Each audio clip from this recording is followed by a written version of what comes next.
নমস্কার বন্ধুরা, আজ আমরা যাচ্ছি বুনিয়াদপুর থেকে কালদিঘি পার করে একটা আমাদের চেনা হোটেলে। কিসের খোঁজে? খাবার দাবারের খোঁজে। যেতে যেতে আমাদের আবার চোখে পড়ে গেল গঙ্গারামপুর রতনমালায় আবার একটা নতুন রেস্টুরেন্ট খুলেছে।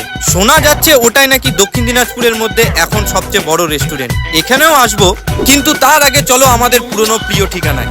এই যে পৌঁছে গেলাম বাবা লোকনাথ হোটেল। এই হোটেলটা আমাদের খুব চেনা একজনের, তবে হোটেলের সামনে আসতেই একটু সমস্যার সম্মুখীন হতে হয়েছিল, বাইকের প্রবলেম। তবে টেনশনের কিছু নেই, আমাদের তো চেনা লোক আছেই, এক ঝটকায় সলভ করে দেবে।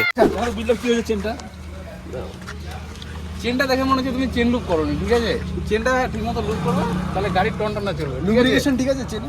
না, অতটা নেই, তুমি ভালো জানবে, তুমি এবিএস এর কোম্পানিতে কাজ করো। চলো এবার হোটেলের ভেতরে যাওয়া যাক। মেনু দেখে সবাই নিজের পছন্দের মতো খাবার অর্ডার করলো, আর আমার এক বন্ধু এসিটাকে ম্যাজিক করে চালু করে দিল। আরো লাগবে, আরো ছেলেগুলো লাগবে।